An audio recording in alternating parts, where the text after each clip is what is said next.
Assalamualaikum. Selamat datang di channel Cerita Novika 2. Semoga hari ini teman-teman dalam keadaan sehat walafiat dan senantiasa diberikan kebahagiaan sepanjang hari. Langit masih cerah ketika Rian, Dika, Santi, Lilis, dan Bayu melangkah di jalur setapak yang dikelilingi pepohonan tinggi. Gunung Arga Praja, tempat mereka mendaki, dikenal sebagai gunung dengan jalur yang cukup sulit. Namun, Rian dan timnya sudah berpengalaman mendaki beberapa gunung sebelumnya, sehingga mereka cukup percaya diri. Kalau lancar, kita sampai puncak sebelum sore, ujar Rian, yang memimpin pendakian. Dika, si pemilik GPS, mengangguk. Santai, jalurnya jelas kok. Lagian, kita udah riset. Mereka terus berjalan, menikmati udara segar dan suara burung yang masih terdengar di kejauhan. Namun, mereka tidak tahu bahwa perjalanan ini tidak akan berakhir seperti yang mereka harapkan. Sekitar pukul 3 sore, awan gelap mulai menutupi langit. Angin bertiup lebih kencang. Burung-burung yang tadi berkicau, kini menghilang. Kabut perlahan turun. Santi merapatkan jaketnya. Kok kabutnya tebal banget? Ya. Lilis mengangguk. Aku juga baru pertama kali lihat kabut setebal ini di gunung. Tenang, kita jalan terus aja, kata Bayu mencoba menenangkan. Namun, semakin mereka melangkah, jalur yang tadinya jelas kini mulai menghilang dalam kabut tebal. Dika mengeluarkan GPS dari sakunya dan menyalakannya. Namun, sial, GPS-nya error, serunya panik. Rian mendekat. Maksud lo? Dika menunjukkan layarnya, arah yang seharusnya jelas. Kini hanya menunjukkan titik diam yang tidak berubah. Kompas pun berputar tak tentu arah. Jantung mereka mulai berdebar kencang. Mereka tersesat. Mereka mencoba berbalik arah. Namun, jalur yang tadi mereka lalui kini tak terlihat lagi. Semua tertutup kabut tebal. Tidak ada tanda-tanda bekas pijakan kaki mereka. Seolah-olah, mereka sedang berjalan di tempat yang bukan jalur pendakian biasa. Gimana? Ran, kita balik aja? Tanya Lilis dengan suara gemetar. Rian menggigit bibirnya. Ia tidak ingin membuat teman-temannya panik. Namun, dalam hatinya, ia tahu mereka benar-benar tersesat. Setelah berjam-jam berjalan tanpa arah, kaki mereka mulai lelah. Langit semakin gelap. Dingin mulai menusuk. Namun tiba-tiba, Bayu melihat sesuatu di kejauhan. Lihat! Ada bangunan di sana. Semua menoleh.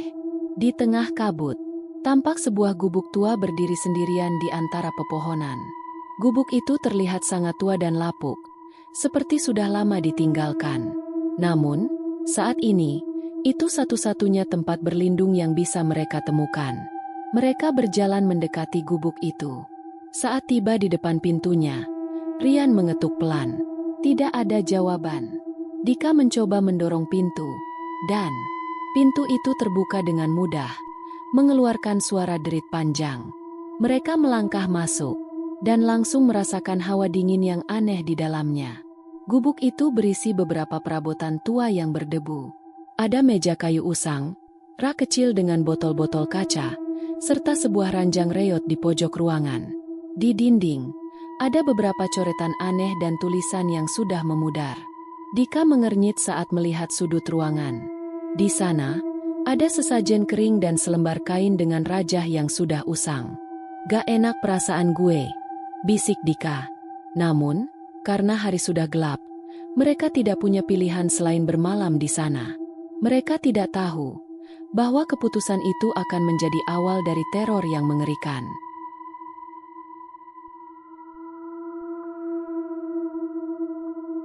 Rian menarik napas panjang, mencoba menghilangkan rasa lelahnya.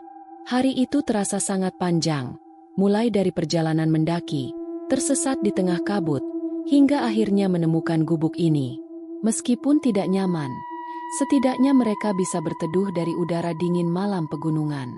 Bayu meletakkan tasnya di sudut ruangan dan menyalakan senter.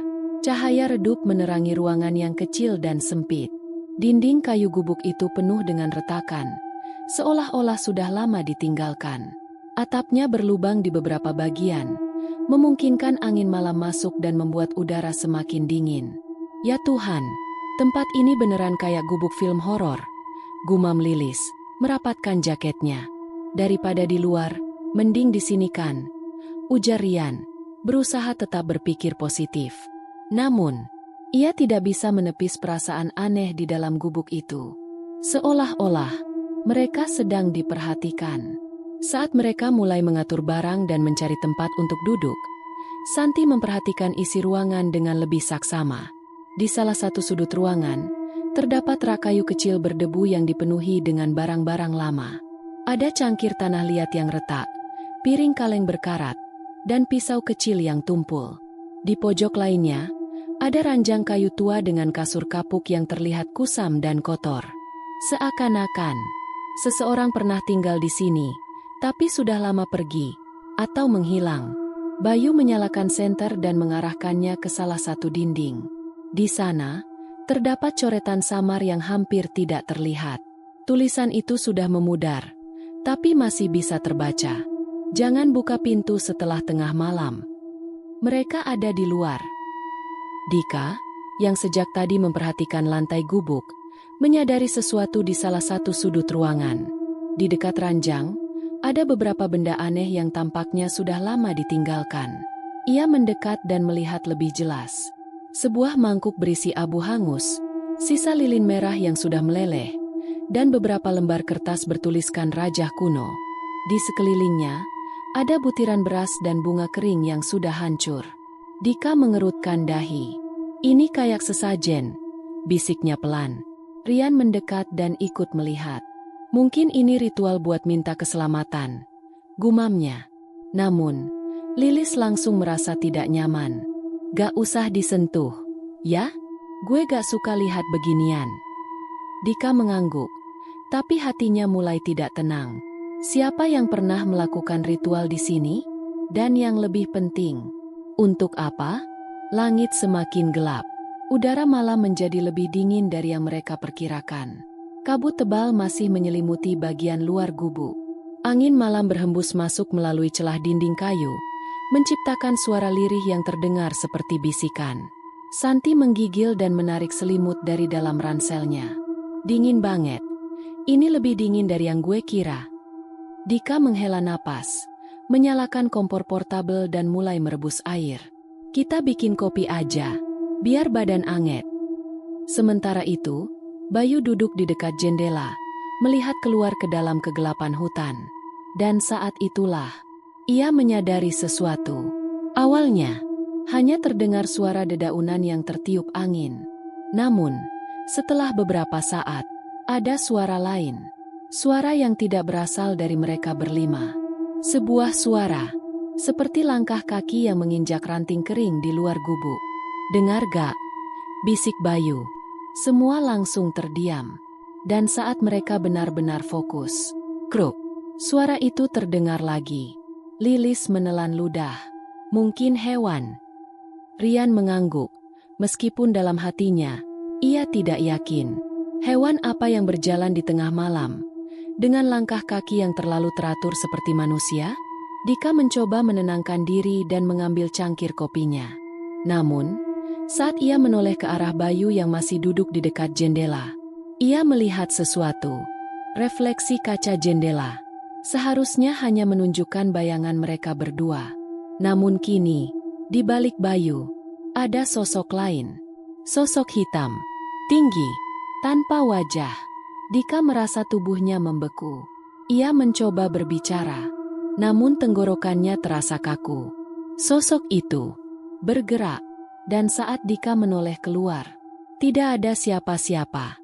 Namun, saat ia kembali melihat ke kaca jendela, sosok itu masih ada di sana, menatap mereka. Dika meletakkan cangkirnya dengan tangan gemetar.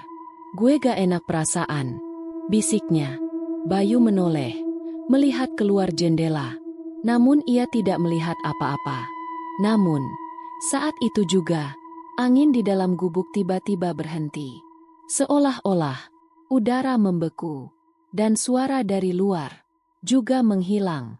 Seperti sesuatu sedang menunggu.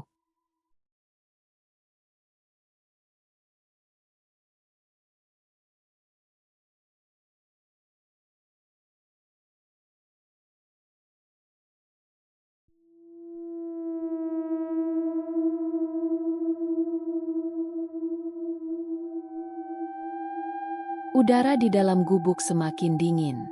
Angin yang berhembus masuk melalui celah-celah dinding kayu membuat suasana terasa semakin tidak nyaman. Kelima pendaki itu duduk melingkar. Masing-masing berusaha menghangatkan diri dengan selimut dan jaket tebal. Mereka ingin tidur, tetapi perasaan tidak nyaman terus mengganggu. Lalu, krek, krek.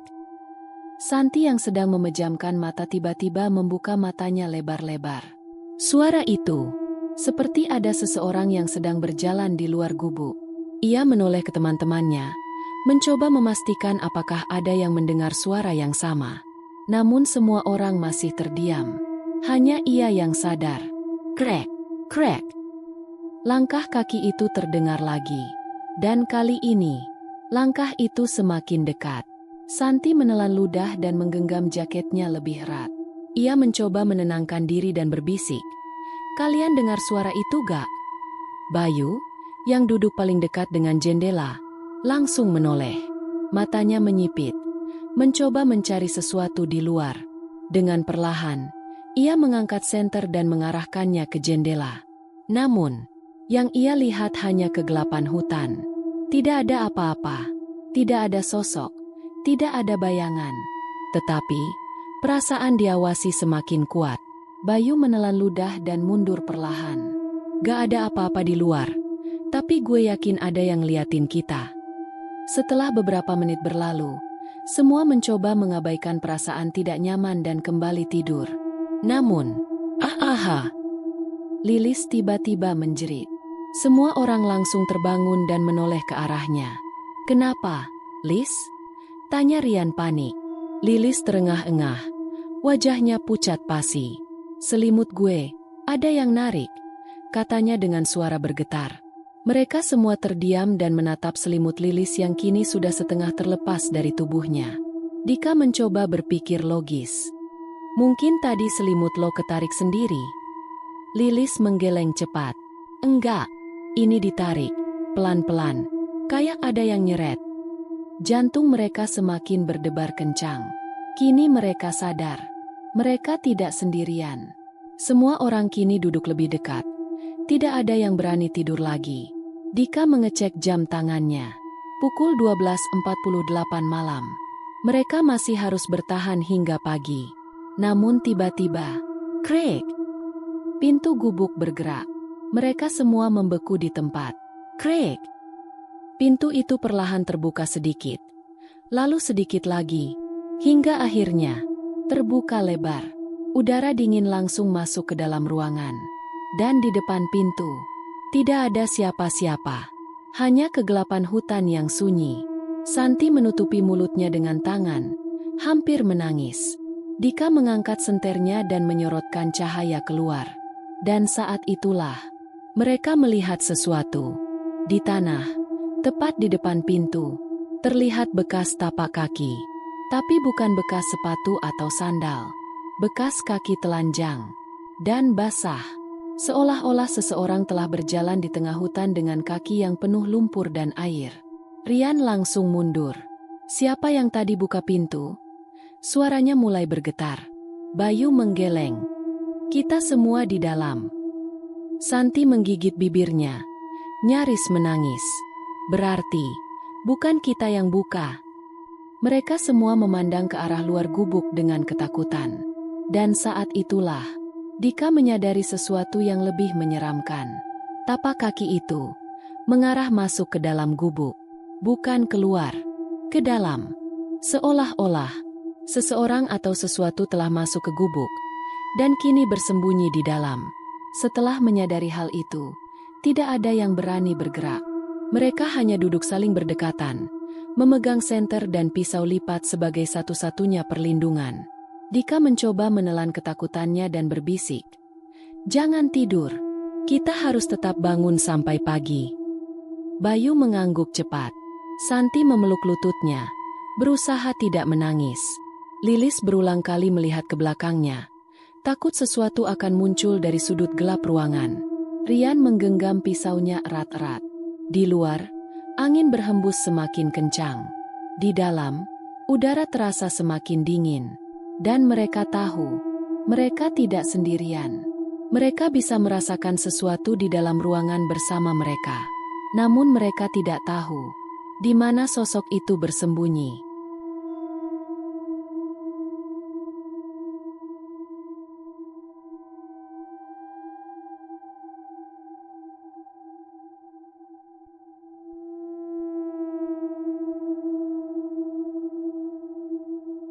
Malam semakin larut. Udara semakin dingin. Tidak ada satupun dari mereka yang bisa tidur. Dika mencoba fokus pada suara di sekelilingnya. Namun justru saat semuanya menjadi hening, ia melihat sesuatu. Di sudut ruangan, tepat di sebelah ranjang kayu tua, ada sesuatu yang bergerak, seperti bayangan. Namun bukan bayangan mereka. Dika merasa dadanya semakin sesak. Tenggorokannya kering. Tangannya meraba-raba mencari senter. Dan ketika ia akhirnya mengarahkan cahaya ke sudut ruangan itu, ia menyesali keputusannya. Cahaya senter mengenai sesuatu. Sesuatu yang tidak seharusnya ada di sana. Sosok hitam berdiri di pojok ruangan. Tubuhnya tinggi, lebih tinggi dari manusia biasa. Kakinya tidak terlihat, seolah melayang di atas lantai. Namun yang paling mengerikan adalah wajahnya. Atau lebih tepatnya, ketidakadaan wajah. Tidak ada mata, tidak ada hidung, tidak ada mulut. Hanya permukaan kosong, seperti topeng tanpa ekspresi. Dan sosok itu perlahan bergerak mendekat. Astaga, apa itu? Dika menjatuhkan senter, tubuhnya bergetar hebat. Lilis langsung menjerit dan merapat ke Santi. Bayu yang duduk di dekat jendela langsung melompat mundur. Rian meraih pisau lipatnya. Meskipun ia tahu itu tidak akan berguna. Sosok itu semakin dekat. Suara napas berat terdengar dari seluruh ruangan. Namun, bukan dari mereka. Santi menangis ketakutan. Keluar! Kita harus keluar! Tanpa berpikir panjang, Rian berlari ke pintu dan membukanya lebar. Namun saat pintu terbuka, apa yang mereka lihat lebih buruk daripada yang mereka bayangkan. Biasanya, saat pagi hampir tiba, langit akan mulai terang. Namun kini, di luar gubuk, yang terlihat hanya kegelapan pekat. Kabut tebal menyelimuti seluruh area di sekitar gubuk. Kabut itu bukan kabut biasa. Kabutnya hitam, seolah terbuat dari bayangan gelap yang bergerak perlahan. Bayu mencoba mengintip lebih jauh. Namun, saat ia menyorotkan senter ke kabut itu, cahaya tidak bisa menembusnya. Seolah-olah, kabut itu menelan cahaya. Apa-apaan ini? Dika berbisik panik. Mereka benar-benar terjebak. Namun, kabut pekat itu bukanlah hal yang paling menakutkan. Karena di dalam kabut, ada sesuatu yang bergerak. Rian mempersempit matanya, mencoba melihat lebih jelas. Dan saat itulah, ia melihatnya, bayangan-bayangan hitam, bergerak di antara pepohonan. Bentuknya tidak jelas, terkadang tinggi, terkadang membungkuk. Mereka tidak memiliki wajah, hanya siluet yang bergerak pelan, seolah menunggu sesuatu, menunggu mereka keluar. Mereka semua mundur kembali ke dalam gubuk. Dika menutup pintu dan menguncinya. Lilis menahan isak tangisnya. Kita gak bisa kemana-mana. Bayu menelan ludah. Kita harus nunggu pagi. Pasti ada jalan keluar. Namun, dalam hati mereka tahu, apa yang ada di luar sana tidak ingin mereka pergi. Dan apa yang ada di dalam gubuk ini, juga tidak akan membiarkan mereka tidur.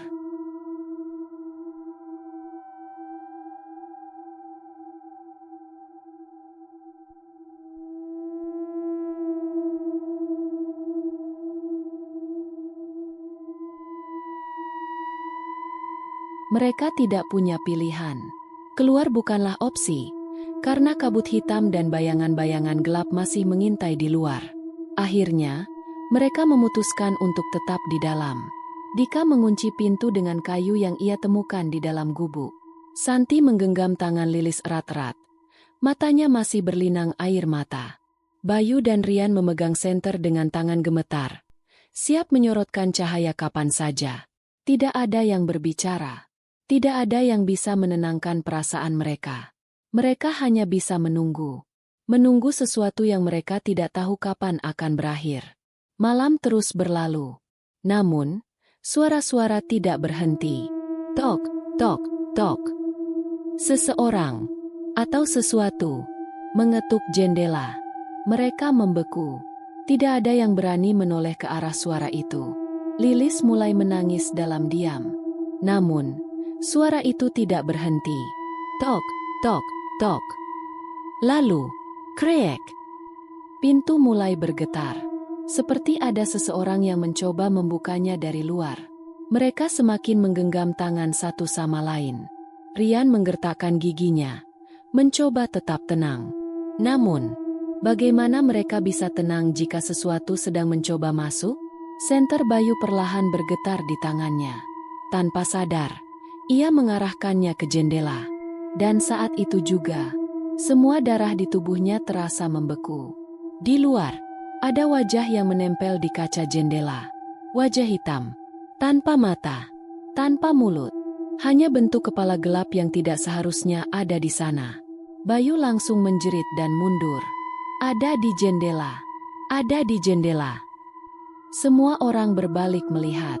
Dan benar saja, sosok itu masih ada di sana. Tidak bergerak, tidak berkedip. Hanya diam, mengawasi mereka. Saat mereka masih terpaku dengan sosok di jendela. Brak, brak, brak.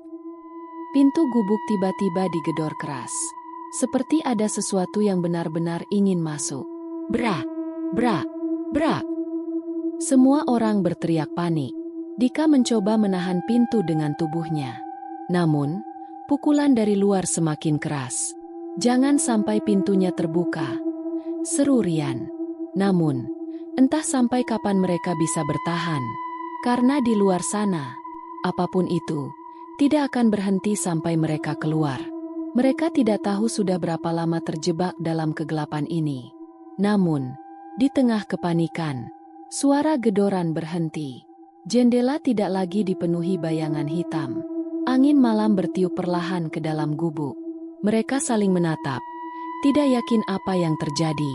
Santi, dengan tangan gemetar, melirik ke celah jendela. Dan di ufuk timur, matahari pertama mulai terbit. Cahaya matahari merambat masuk ke dalam hutan. Kabut hitam yang tadi begitu pekat, perlahan mulai memudar. Bayangan-bayangan yang tadi bergerak di antara pepohonan, kini menghilang. Tidak ada suara, tidak ada sosok hitam. Hanya suara burung yang mulai berkicau di kejauhan. Seolah-olah tidak pernah terjadi apa-apa. Mereka tidak ingin berada di sana lebih lama. Tanpa banyak bicara, Rian membuka pintu gubuk. Kini, hutan kembali terlihat normal. Matahari mulai naik. Sinarnya menembus pepohonan. Mereka saling bertatapan, masih tidak percaya bahwa mereka selamat. Namun, mereka tahu satu hal. Mereka harus pergi sekarang. Tanpa berpikir panjang, mereka mengangkat tas dan mulai berjalan meninggalkan gubuk. Tidak ada yang berbicara, tidak ada yang melihat ke belakang, dan tidak ada yang ingin tahu apakah ada sesuatu yang masih mengawasi mereka dari dalam gubuk itu.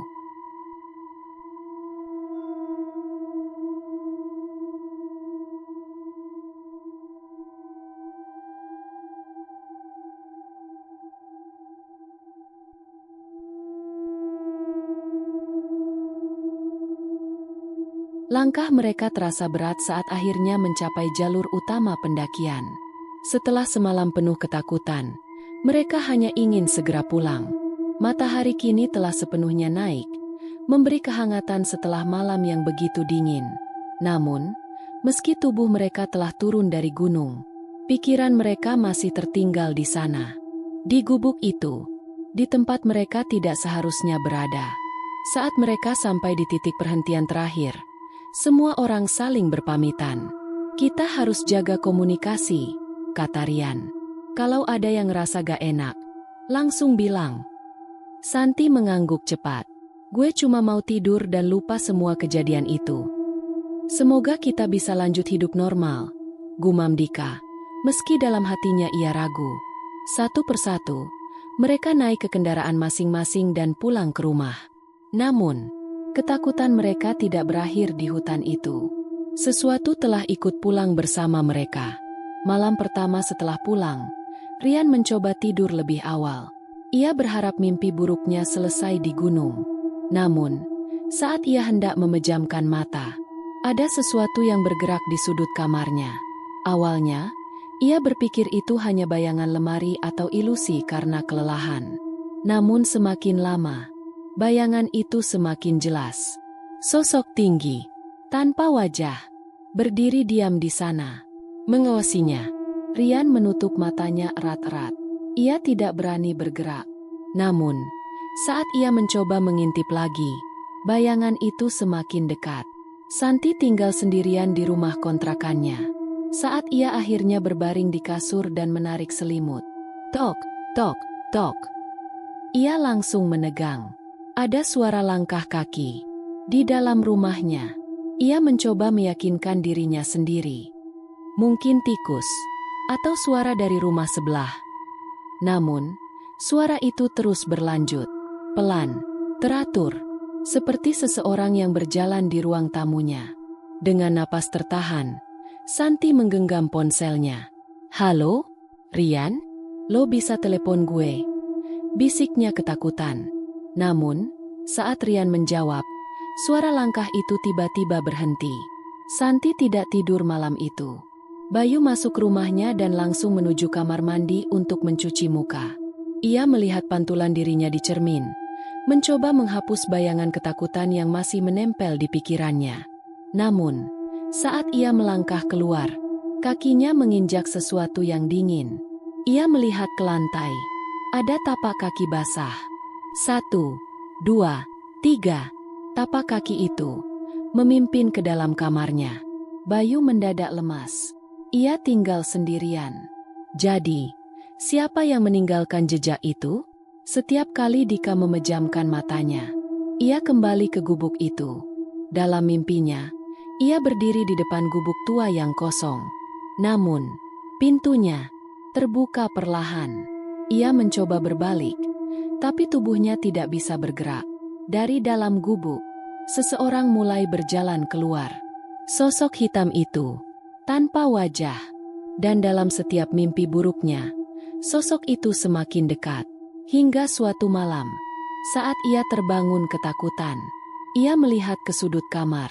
Dan di sana, sosok itu berdiri, diam, mengawasinya. Lilis mencoba mengabaikan semuanya. Ia berpikir, semuanya hanya sugesti.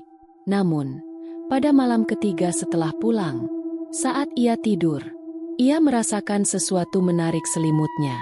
Perlahan, seperti ada tangan yang menyentuhnya. Ia langsung terbangun dan menyalakan lampu. Namun, tidak ada siapa-siapa. Namun, saat ia melihat ke ujung tempat tidurnya, selimutnya terlihat seperti ada yang menariknya ke bawah. Seolah-olah seseorang sedang duduk di sana. Mereka tidak tahan lagi. Satu persatu, mereka mulai menceritakan kejadian aneh yang mereka alami. Rian mengumpulkan mereka semua dalam satu panggilan video. "Gue gak tahan lagi. Gue lihat bayangan di kamar gue tiap malam. Gue dengar langkah kaki di rumah gue," Santi menambahkan. "Gue nemuin tapak kaki basah di rumah," kata Bayu dengan suara serak. Lilis mengangguk. "Gue ngerasa ada yang narik selimut gue, persis kayak di gubuk itu." Dika, yang selama ini diam, akhirnya berbicara. "Kita membawa sesuatu dari sana." Mereka tidak bisa menghindari teror itu, karena teror itu sudah ada di dalam rumah mereka masing-masing.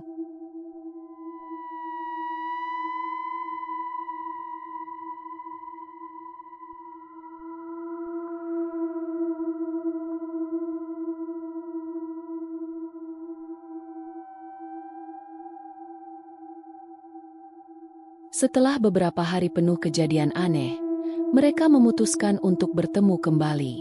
Mereka tidak bisa terus hidup dalam ketakutan. Mereka harus mencari tahu apa yang sebenarnya terjadi. Mereka bertemu di rumah Rian, satu-satunya tempat yang terasa sedikit lebih aman. Namun, Meskipun mereka berada di ruangan yang sama, rasa takut masih menghantui mereka. Santi menatap yang lain dengan wajah lelah. Kita harus cari tahu apa yang kita bawa dari sana. Dika mengangguk. Gue rasa, gubuk itu bukan sekadar gubuk biasa.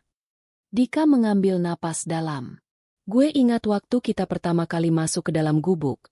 Di sudut ruangan ada sesajen dan rajah aneh. Mereka semua terdiam, mengingat kembali malam itu. Bayu menggigit bibirnya. Lo pikir itu buat apa? Dika menelan ludah. Gue gak yakin, tapi mungkin itu tempat ritual. Ritual buat apa? Tanya Lilis dengan suara serak. Dika menggeleng lemah. Mungkin buat mengurung sesuatu di sana. Sesuatu yang gak boleh kita ganggu. Dan saat mereka memutuskan untuk tidur di dalam gubuk itu, mereka telah mengganggu sesuatu yang seharusnya tetap tersegel di sana. Mereka mencoba mencari tahu lebih dalam. Dengan bantuan internet, mereka mencari kejadian-kejadian aneh di gunung tempat mereka mendaki. Namun, tidak ada artikel, tidak ada berita resmi. Namun, ketika mereka menggali lebih dalam di forum-forum misteri, mereka menemukan sesuatu. Beberapa pendaki lain pernah mengalami hal yang sama. Mereka pernah melihat gubuk itu. Mereka pernah mengalami gangguan aneh setelah pulang. Dan lebih buruk lagi, beberapa dari mereka hilang tanpa jejak. Hilang, tanpa ada satupun yang tahu kemana perginya.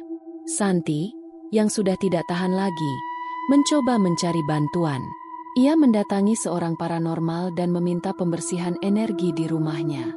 Namun, saat ritual berlangsung, lampu rumahnya tiba-tiba mati. Sang paranormal berhenti, menatap kosong ke arah ruangan. Kamu membawa sesuatu yang tidak ingin pergi. Santi merinding. Apa yang harus aku lakukan?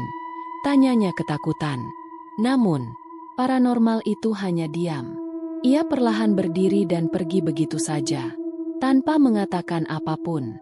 Seolah-olah, sudah tidak ada harapan. Kejadian semakin memburuk. Mereka tidak hanya dihantui, mereka mulai menghilang. Santi adalah yang pertama. Suatu hari, ia tidak merespons pesan atau panggilan telepon. Rian mencoba mendatangi rumahnya.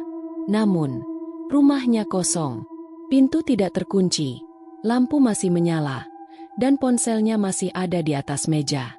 Namun, tidak ada tanda-tanda keberadaannya. Dia menghilang begitu saja.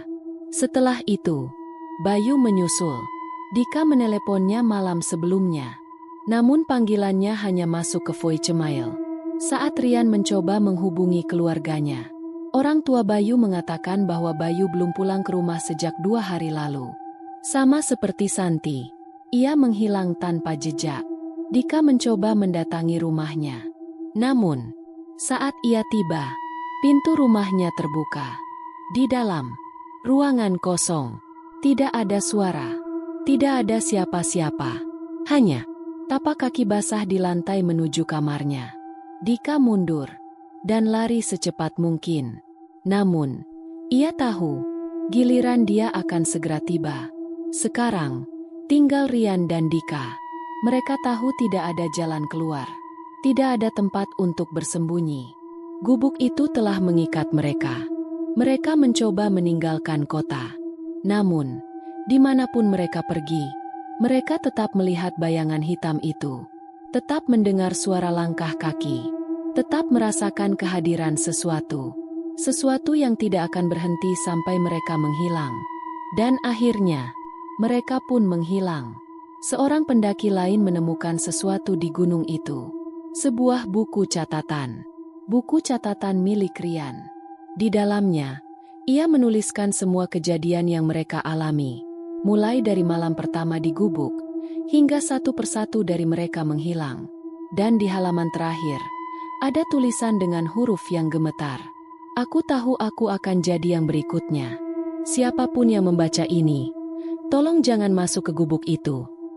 Namun, tidak ada satupun dari mereka yang bisa ditemukan lagi. Mereka hilang selamanya.